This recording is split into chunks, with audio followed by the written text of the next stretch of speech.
Apa itu demensia? Sebelumnya, mari kita bersama-sama perhatikan ilustrasi berikut. Maaf ya, sarapannya baru siap. Ini udah hampir siang, Oma harus segera sarapan. Ini udah aku belikan. Oma masih kenyang, tadi baru aja makan. Kapan, Oma? Tadi ada ayam sama nasi, Oma makannya? Hari ini kan aku nggak masak, Oma. Ini makanya aku belikan untuk Oma sarapan. Tidak ada makanan, Oma. Sekarang Oma makan ini aja, keburu lapar nanti. Oma masih kenyang, baru aja makan. Lalu makan apa, Oma? Ada, tadi nasi sama ayam. Tidak ada, Oma. Ini baru aku beli. Tadi itu tidak ada makanan, Oma. Kamu siapa sih? Aku adik. Anaknya Oma yang paling musuh. Ya, Oma makan ya. Adek, enggak, Oma masih kenyang. Makan, Oma. Oma belum makan. Untung aja deh. Demensia merupakan salah satu penyebab tersering gangguan perilaku dan fungsi kognitif pada lansia. Perawatan di rumah sangatlah penting untuk menjaga kualitas hidup pasien dan keluarganya. Demensia adalah sindrom yang bersifat kronik progresif diakibatkan oleh kerusakan pada otak yang mempengaruhi memori, proses berpikir, tingkah laku, dan kemampuan untuk melakukan aktivitas sehari-hari. Beberapa faktor risiko yang dapat menyebabkan demensia antara lain usia tua, riwayat trauma kepala, riwayat hipertensi atau darah tinggi, gula darah yang tidak terkontrol, obesitas, riwayat merokok, dan riwayat stroke. Terdapat 3 tahapan utama pada demensia, yaitu early phase, middle phase, dan late phase.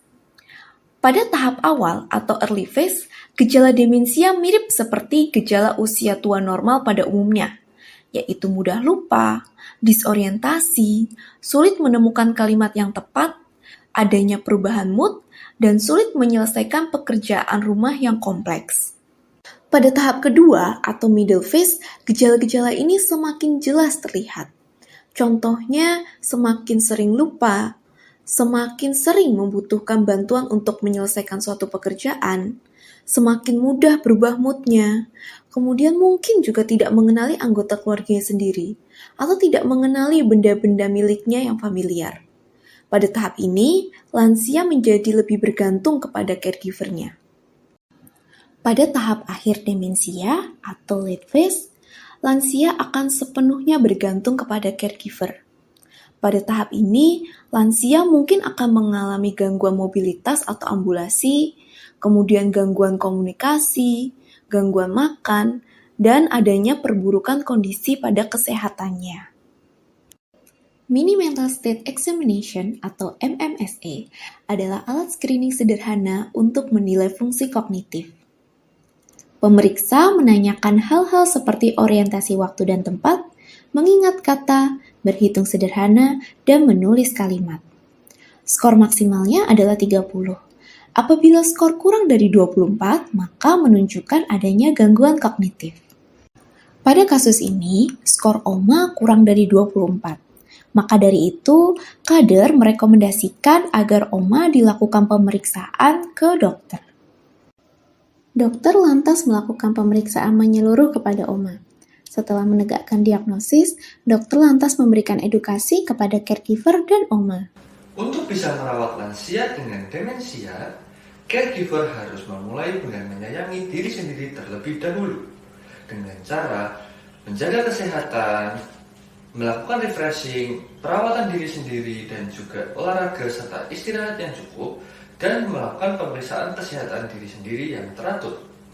Selain itu, caregiver juga harus mempersiapkan diri sendiri dengan mencari informasi mengenai perawatan lansia dan juga mengikuti komunitas sesama caregiver pada lansia untuk membekali diri dengan pengetahuan yang cukup. Dalam proses perawatan lansia, caregiver juga harus tetap melakukan manajemen stres, mengapresiasi hasil kerja yang sudah dilakukan, dan menerima proses penurunan kondisi lansia sesuai dengan perjalanan penyakitnya. Hal ini penting karena seringkali dengan kondisi lansia yang menurun, seringkali merasa bahwa usaha yang dilakukan tidak cukup dan justru malah merasa bahwa diri sendiri yang tidak memberikan usaha maksimal menyebabkan kondisi pasien semakin menurun. Selain itu, untuk mengurangi beban, caregiver juga harus berbagi peran dengan anggota keluarga yang lain sehingga tidak merasa terbebani dengan dirinya sendiri.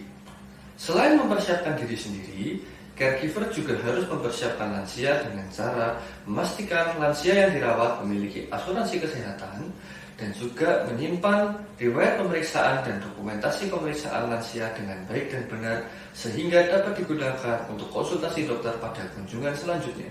Adapun persiapan yang perlu dilakukan pada rumah dengan lansia adalah sebagai berikut.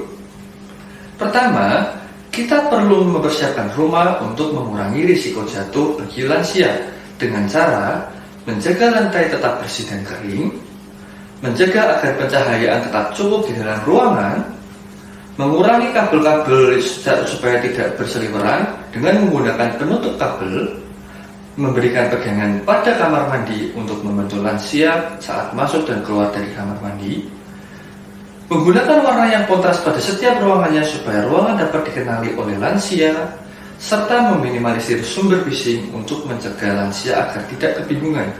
Kedua, kita perlu membuat rutinitas agar lansia tidak bingung. Caregiver bisa membuat jadwal setiap harinya untuk mengatur kegiatan agar berada di waktu yang kurang lebih sama, seperti waktu makan, waktu mandi, waktu tidur untuk mengurangi kebingungan pada lansia. Ketiga, kita bisa memberikan kegiatan untuk menstimulasi fungsi kognitif pada lansia seperti permainan catur, melihat album foto lama, dan memasang foto di berbagai spot-spot rumah. Keempat, kita juga bisa memotivasi lansia untuk melakukan kegiatan yang disukainya seperti hobi-hobi yang biasa dilakukan sebelumnya. Misalnya, berkebun, bermain alat musik, menyanyi, menyusun resep makan, atau hobi-hobi yang lainnya sesuai dengan kesukaan lansia.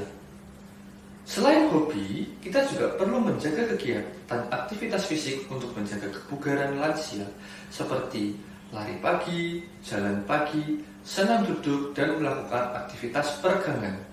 Kelima, kita perlu menjaga nutrisi yang seimbang bagi lansia dengan memberikan makanan bergizi dan bervariasi dengan gizi yang cukup dan menjaga kecukupan cairan. Penting untuk menghindari makanan manis yang berlebihan. Keenam, kita perlu memberikan dukungan emosional. Pada saat lansia berbicara, kita harus mendengarkan, jangan membantah, dan beri sentuhan lembut jika bingung atau gelisah. Hal ini dapat membantu menenangkan lansia. Dan yang terakhir, pantau perubahan perilaku yang terjadi pada lansia. Catat kebiasaan tidur dan perhatikan apabila ada perubahan perilaku seperti mudah marah atau menjadi diam atau mudah gelisah atau jika ada perilaku agresif seperti menyerang dan berjalan-jalan sendiri keluar rumah. Jika perlu, Anda dapat melaporkan pada tenaga kesehatan untuk mengkonsultasikan mengenai perubahan perilaku ini. Demensia memang belum bisa disembuhkan, tapi dengan perawatan yang tepat, kualitas hidup lansia tetap bisa terjaga. Terima kasih kepada kader dan caregiver yang senantiasa merawat lansia dengan sepenuh hati.